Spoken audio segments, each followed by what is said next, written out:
CPM BJP কিছু নেই আর পশ্চিমবাংলায়, সেলিং পলিটিক্যালি ব্যাংক্রাফট হয়ে গেছে, বিজেপি শেষ, তারা বুঝে গেছে কিছু আর হবে না।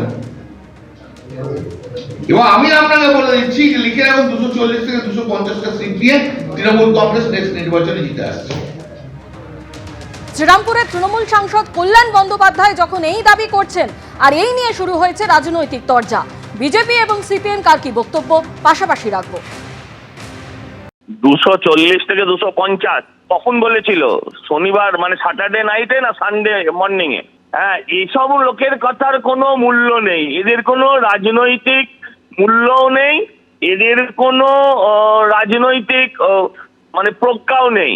এতই যদি জানেই যে সব সিটেই ওরা জিতবে, 250 সিটে জিতবে, তাহলে একবার কলকাতা হাইকোর্ট আর একবার সুপ্রিম কোর্ট ছুটে বেড়াচ্ছে কেন পাগলের মতন? নিজেই দৌড়চ্ছে, সঙ্গে পিসিকেও নিয়ে দৌড় করাচ্ছে।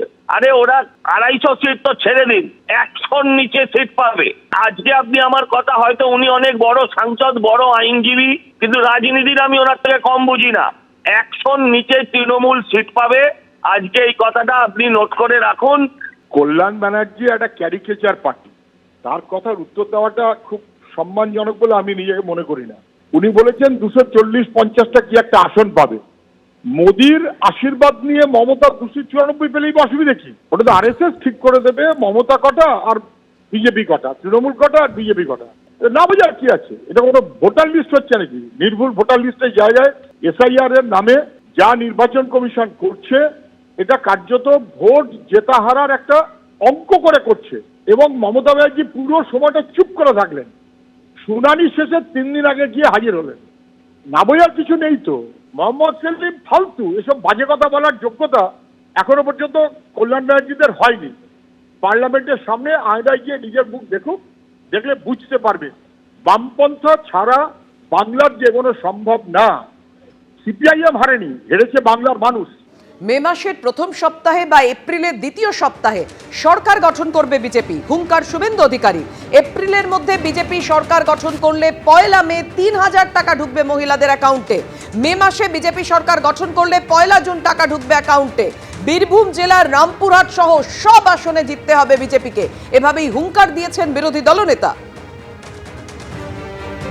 অর্থাৎ একদিকে যেমন বিরোধী দলনেতা শুভেন্দু অধিকারী তিনি হুঙ্কার দিচ্ছেন যে মে মাসের প্রথম সপ্তাহে বা এপ্রিলের দ্বিতীয় সপ্তাহে সরকার গঠন করবে বিজেপি, এবং সেক্ষেত্রে 1 মে 3000 টাকা ঢুকবে মহিলাদের অ্যাকাউন্টে। সে কথাও হুঙ্কার দিলেন বিরোধী দলনেতা।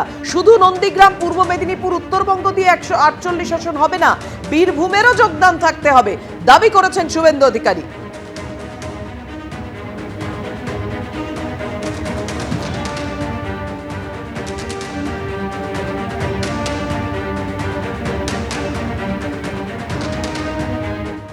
মাসে বিজেপি সরকার হবে প্রথম সপ্তাহে বা এপ্রিলের তৃতীয় সপ্তাহে। এপ্রিলের মধ্যে যদি বিজেপির সরকার হয় 1 মে 3000 টাকা ঢুকবে মহিলাদের অ্যাকাউন্টে। আর মে মাসে যদি বিজেপির সরকার হয় 1 জুন ঢুকবে আপনাদের অ্যাকাউন্টে। শুধু মহিলাদের নয়, বার্ধক্য ভাতা, বিধবা ভাতা, দিব্যাঙ্গ ভাতা, তফসিলি ভাতা, তফসিলি উপজাতি ভাতা, লোকপ্রসার শিল্পী ভাতা, সব ভাতার ক্ষেত্রেই আগামী দিনে ভারতীয় জনতা পার্টি সংকল্প পত্রে যে কমিটমেন্ট ঘোষণা করবে সেটাই আমরা রাখব। তৃণমূল কংগ্রেসকে টাটা বাই বাই করার সময় এসে গেছে। বীরভূম জেলার অধিকাংশ সিট না দিলে এই রাজ্যে ডবল ইঞ্জিনের সরকার হবে কি করে? তৈরি হন। বীরভূম জেলার রামপুরহাট সহ প্রতিটা সিট দিতে হবে। রামপুরহাট তো বিজেপির জায়গা, 19-এ আপনারা লিড দিয়েছিলেন, দিচ্ছেন তো রামপুরহাট।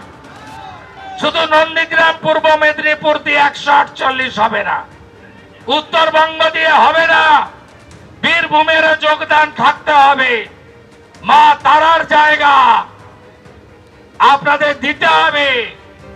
অর্থাৎ বিরোধী দলনেতা শুভেন্দু অধিকারী তিনি হুঙ্কার দিলেন মে মাসের প্রথম সপ্তাহে বা এপ্রিলের দ্বিতীয় সপ্তাহে সরকার গঠন করবে বিজেপি। আর সরকার যে মাসে গঠন করবে পরের মাসে একের পর এক ভাতা সেটাও ঘোষণা করলেন আজকে শুভেন্দু অধিকারী। দাবি করছেন তিনি মে মাসে বিজেপি সরকার গঠন করলে 1 জুন টাকা ঢুকবে অ্যাকাউন্টে, আর এপ্রিল মাসে গঠন করলে মে মাসে টাকা ঢুকবে অ্যাকাউন্টে। বীরভূম জেলার রামপুরহাট সহ সমস্ত আসনেই জিততে হবে বিজেপিকে, এবং সেখানে তিনি একেবারে আসন ধরে ধরে জায়গা ধরে ধরে বলছেন যে শুধু নন্দীগ্রাম বা পূর্ব মেদিনীপুর উত্তরবঙ্গ দিয়ে 148 আসন হবে না, বীরভূমেরও যোগদান থাকতে হবে দাবি করেছেন বিরোধী দলনেতা। পাল্টা কুণাল ঘোষ কি বললেন দেখুন। শুভেন্দু অধিকারী একজন ফ্লপ জ্যোতিষী, তো সুতরাং উনি এই ক্যালেন্ডার পলিটিক্স পছন্দ করেন। উনি 2020 সালের নভেম্বর মাসে বলেছিলেন এই তো 21-এ আমরা সরকারে আসব, তারপরে বললেন আর একটা, তারপরে বললেন একটা, কোনোটাই হয় না। তো সুতরাং উনি একজন ফ্লপ জ্যোতিষী। ও প্রথমেই এরকম আধুনিক এই ধরনের প্রেডিকশন না দিয়ে কিছুদিন একটু ফুটপাতে টিয়া পাখি নিয়ে বসুক, একটু চর্চা করুক, শিখে নিক, তারপর কথা বলবেন। বুঝতে পেরেছেন যে বিপুল আসন নিয়ে তৃণমূল কংগ্রেস চতুর্থবারের জন্য ক্ষমতায় আসছে, সেই কারণে রাজনৈতিক অস্তিত্ব রক্ষার জন্য তারা পাগলের মতো ঘুরে বেড়াচ্ছেন। লোক হচ্ছে না সভায়, যত না লোক তার থেকে চেয়ার বেশি, ফলে কিছু ফ্লপ সভা করে অতৃপ্ত আত্মার মতো বিজেপি নেতারা কিছু কথা বলছে। এবিপি আনন্দ এগিয়ে থাকে, এগিয়ে রাখে।